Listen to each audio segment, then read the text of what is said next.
Ingat dalam doa syafaat, kita berdoa untuk orang lain, Tuhan dengar doa kita dan Tuhan lihat hati kita.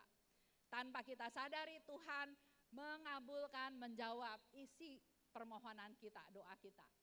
Kalau kita doa, Tuhan saya minta ini, Tuhan saya minta itu. Kadang-kadang ada yang sharing kok doanya gak kejawab.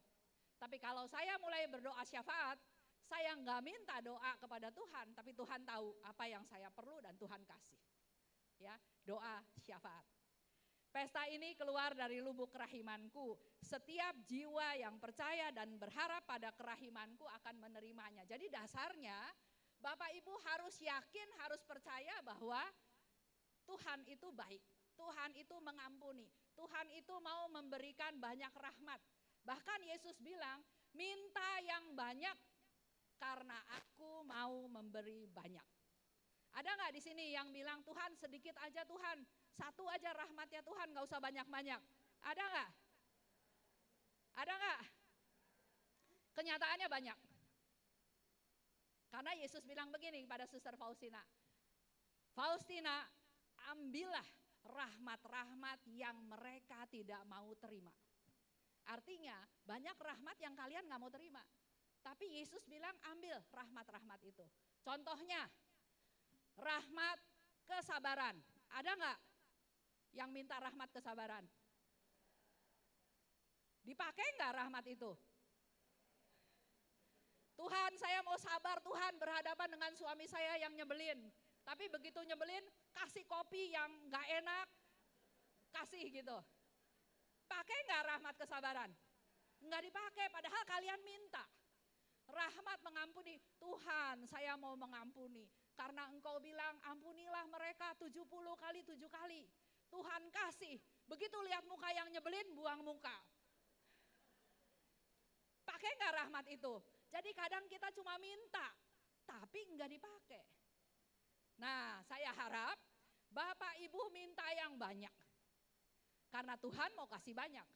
Kalau gagal nggak apa-apa, Tuhan tahu kita ini berdosa, kita ini papa. Paling-paling malam kita doa, aduh Tuhan saya gagal Tuhan. Nanti Tuhan akan hibur, iya memang kamu papa, kamu gak bisa apa-apa. Usaha lagi, besok doa lagi. Gagal lagi, nggak apa-apa. Yang penting punya niat. Paling-paling Romo yang bingung atau Romo yang bosen. Lagi-lagi, lu lagi ngaku dosanya itu lagi. Biarin, itu PR-nya Romo. Dia udah dikasih rahmat sama Tuhan untuk dengerin keluhan-keluhan kita, dosa-dosa kita. Romo enak gak Romo dengerin orang ngaku dosa Romo? Nggak enak ya? Pusing kepala ya Romo ya? Ada satu Romo pernah cerita sama saya begini. Masuklah si bapak, cerita dosa-dosanya dia. Enggak lama masuk istrinya, cerita dosa-dosanya dia. Aduh dia bingung. Tapi itulah yang saya bilang harus berdoa buat Romo. Karena dia dengerin dosa orang tuh, aduh kalau pengen marah ya, pengen negur ya negur, tapi kan enggak boleh. Cuma dengerin aja. Bahkan sekarang Bapak Paus bilang begini, Romo-Romo kalau ada orang yang ngaku dosanya susah. Tuhan, Tuhan saya, aduh Tuhan malu Tuhan, saya selingkuh sama siapa, di mana? Nah, Romonya nggak boleh tanya kayak gitu. Bahkan kata Paus bilang, kalau orang itu susah mengeluarkan isi hatinya, Romonya harus bilang, saya tahu apa yang kamu mau lakukan, apa yang kamu mau akukan. Tuhan juga tahu yang penting bertobat dan tidak berbuat dosa lagi. Tapi waktu saya cerita sama salah satu teman bilang iya loh betul loh, Romonya nanya di mana, kapan, berapa kali.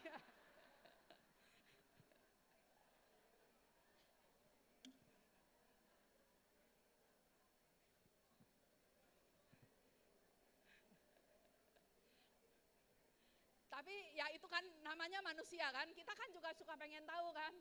Gimana sih, kok bisa sih, kok udah tua mau sih, udah peot mau, kan kita penasaran ya. Nah itulah manusia. Tapi sekarang kita harus memakai waktu kita untuk diisi dengan hal-hal yang ilahi. Jangan hal-hal materialistis yang kayak tadi Romo James bilang. Kita ini punya kehendak bebas. Mau pilih, mau yang heboh-heboh secara duniawi atau mau jalan aman menuju Tuhan. Pilihannya ada di kita, ya. Lanjut. Pada pesta, pada hari ini terbukalah lubuk kerahimanku dan aku meluapkan seluruh rahmat. Bapak Ibu bisa bayangkan di satu bendungan air ya beribu-ribu meter kubik, itu kan tutup, pintu bendungannya ditutup. Tapi Yesus bilang pada pesta kerahiman semua pintu bendungan terbuka. Bapak Ibu bisa bayangkan siapa yang rumahnya pernah kebanjiran? Gimana rasanya kena banjir? Senang apa enggak senang? Siapa yang enggak pernah ngalamin banjir? Yang pernah ngalamin banjir itu justru harus bersukacita. Karena sekarang dengan berdevosi kerahiman, Yesus bilang bendungan ilahi terbuka lebar dan banjir rahmat. Jadi pengalaman banjir air kotor masuk itu sekarang kita bayangkan menjadi banjir rahmat yang masuk kemana-mana ke sudut-sudut rumah. Amin. Ya, jadi mengalami sesuatu kesulitan, jangan langsung sedih tapi ambil hikmatnya. Orang-orang yang nggak pernah kebanjiran nggak tahu gimana caranya banjir rahmat masuk. Buka pintu, airnya nggak masuk-masuk. Oke, lanjut. Barang siapa menghampiri sumber kehidupan akan menerima pengampunan penuh atas dosa dan dibebaskan dari hukuman. Ini yang namanya indulgensi penuh. Kalau bicara tahun jubileum, itu tahun pembebasan, tahun rekonsiliasi, tahun pengampunan yang ada 25 tahun sekali. Kenapa sekarang melalui devosi kerahiman, Yesus enggak bilang 25 tahun, enggak bilang 10 tahun, enggak bilang 5 tahun, tapi setiap tahun. Itu juga menjadi bukti kerahiman Tuhan. Dia enggak rugi kok, mau 5 tahun, mau setahun, mau 10 tahun. Dia tuh punya kerinduan supaya semua orang mengalami kerahiman Tuhan. Tapi kalau kita lihat judul, celakalah kalau kalian tidak menyadari kunjunganku. Nanti aja, ayo Pak ikut perayaan Ekaristi, nanti aja dia bilang sama Pak Har ya, Pak Har ajak temennya main badminton, ayo kita ke gereja, enggak Pak nanti aja, masih muda, nikmati masa muda, nanti kalau udah tua baru saya cari Tuhan. Iya kalau ada kesempatan. Waktu berapa bulan yang lalu saya pergi ke Surabaya, dikasih tahu ternyata temen itu ada di rumah jompo. Dan waktu ketemu rumah jompo, dia sudah antara linglung, antara sadar nggak sadar. Sempat nggak bertobat? Saya juga nggak tahu. Jangan tunggu. Kalau bisa mengalami Tuhan sekarang, kenapa harus tua? Mengalami Tuhan itu bukannya sesuatu yang nggak enak loh, enak. Kalau kita mengalami susah, kalau nggak punya Tuhan atau nggak mengandalkan Tuhan, gimana cara mengatasi kesusahan? Pergi ke night club, mabok-mabokan, habis-habisin uang, hura-hura, atau kita cari Tuhan, aman. Ya, jadi punya Tuhan itu luar biasa. Lanjut. Nah, sekarang saya mau ingetin Bapak Ibu untuk masuk ke persiapan tahun jubileum, khususnya perayaan pesta kerahiman. Saya usul mulai masa prapaskah, masa pertobatan. Itu paling jeleknya. Kalau saya usul mulai hari ini. Karena sesuatu yang ditunda-tunda itu bisa lupa. Mulai hari ini, niat Tuhan, saya mau mulai hari ini punya komitmen saya mau lakukan A, B, C, D. Jatuh bangun enggak apa-apa, ya. Yang kedua, ada novena kerahiman. Yang ketiga, kita perlu menerima sakramen tobat, menerima Ekaristi, berdoa wujud Bapa Paus, melakukan perbuatan belas kasih, maka kita akan memperoleh indulgensi penuh. Ya, lanjut. Nah, sekarang saya mau Bapak Ibu baca sama-sama, pelan-pelan ya. 1, 2, 3.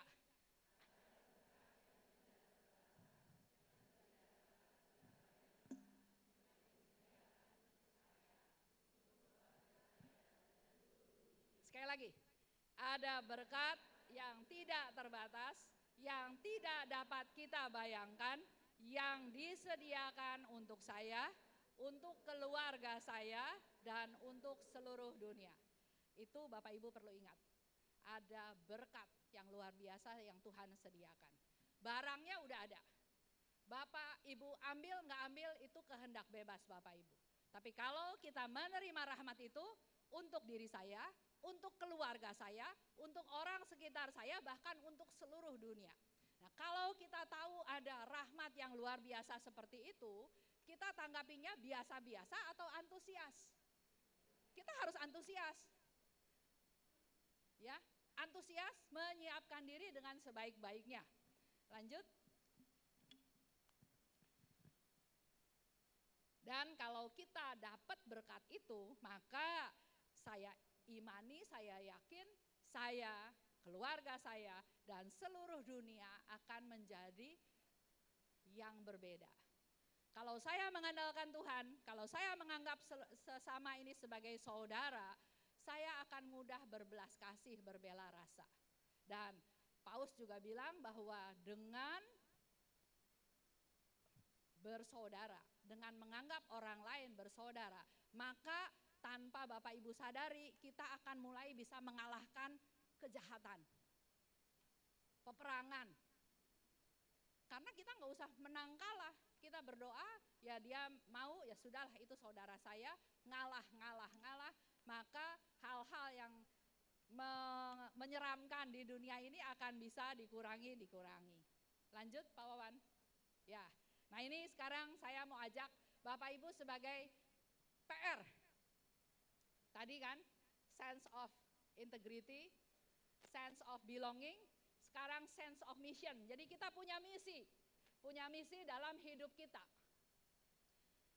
Yesus bilang begini, himpunlah seluruh orang berdosa dari seluruh dunia, benamkan mereka dalam lubuk kerahimanku. Aku akan memberikan diriku sendiri kepada jiwa-jiwa itu. Dan Yesus bilang, aku mendambakan jiwa-jiwa itu. Jadi kalau dibayangkan, Bapak Ibu kasih kolekte di perayaan Ekaristi, kasih persembahan. Kalau kita baca tulisan ini, yang Yesus minta bukan persembahan. Yang Yesus minta jiwa-jiwa itu. Aku mendambakan jiwa-jiwa itu. Mari kita setiap perayaan Ekaristi bawa jiwa-jiwa itu. Syukur-syukur kita kenal, kita sebutin nama-namanya. Enggak kenal juga Tuhan, saya bawa jiwa-jiwa yang berdosa, jiwa-jiwa yang butuh kerahiman Tuhan, jiwa-jiwa yang belum kenal Tuhan, jiwa-jiwa yang tersesat, kasih aja ke Tuhan, Tuhan tahu kok. Siapa yang kita doakan, siapa yang kita berikan kepada Tuhan. PR ya, PR kita. Lanjut. Nah, kalau Bapak Ibu mau tahu dengan sangat jelas soal pesta kerahiman, itu boleh baca di 699. Saya cepat aja ya. Katakan kepada dunia tentang kerahimanku yang tak terselami.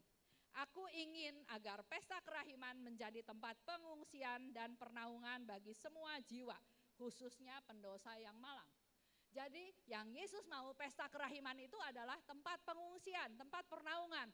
Bukan pesta pora yang semuanya rapih dengan dandanan, dengan segala macam. Tapi orang-orang ngungsi, orang-orang yang ngungsi kita bisa bayangin ya, nggak siap apa-apa, nggak bawa apa-apa, penampilannya juga berantakan. Kalau ngungsi bencana alam, banjir, kita bisa bayangkan.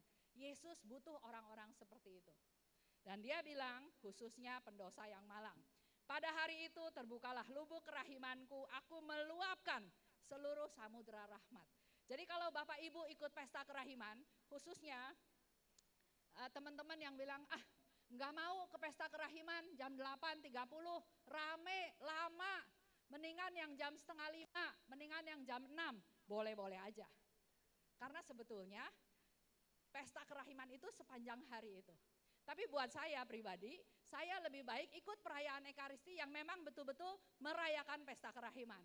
Ada penghormatan gambar, ada pemercikan gambar, bahkan romonya pun diminta khotbah tentang kerahiman Tuhan. Dan kalau ada orang yang nggak mau ke gereja gara-gara lama, orang-orang itu harus diajak supaya semakin banyak orang bisa merasakan kerahiman Tuhan. Ya, jiwa yang ngaku dosa, terima komuni akan menerima pengampunan penuh. Yang tadi saya bilang indulgensi penuh. Lanjut. Pada hari itu terbukalah semua pintu bendungan. Jangan ada jiwa yang takut menghampiri aku meskipun dosanya merah padam. Kerahimanku begitu besar, nggak ada yang bisa ngerti. Boro-boro orang, malaikat juga nggak bisa ngerti tentang kerahiman Tuhan. Dan segala sesuatu muncul dari jangkauanku yang paling mesra. Lanjut Pak Wawan. Setiap jiwa, nah ini menjadi barometer Bapak Ibu ya. Setiap jiwa yang menjalin hubungan dengan aku akan merenungkan kasih dan kerahimanku sepanjang segala masa. Jadi kalau Bapak Ibu punya relasi yang dekat sama Tuhan, pasti yang menjadi fokus Bapak Ibu bukan hal-hal duniawi lagi, tapi hal-hal yang berkaitan dengan Tuhan. Bisa menjadi barometer, periksa ke diri sendiri, dari pagi sampai malam, waktu doa malam evaluasi. Saya lebih banyak mikirin dunia, apa mikirin Tuhan? Kalau saya lebih banyak mikirin dunia, ya saatnya Bapak Ibu sadar bahwa yang menjalin hubungan dengan aku, pasti dia merenungkan kasih dan kerahimanku. Pesta ini berasal dari kemesraanku dan aku ingin dirayakan secara meriah. Meriah itu bukan heboh, tapi meriah itu supaya orang jadi tahu. Ada apa? Kenapa begini? Kenapa begitu? Biar orang masuk. Kalau di Santo Andreas, kita pesta kerahiman itu kita bagi gambar kerahiman. Dikasih gambar. Oh nggak mau, saya nggak mau. Saya udah punya yang tahun lalu. Pak, ini nanti diperciki air suci, nanti diangkat, diberkati. Ada yang mau, tapi ada yang tetap nggak mau. Tapi setelah selesai misa, mereka cari saya. Bu, mau dong tadi gambar tadi, mau dong gitu ya.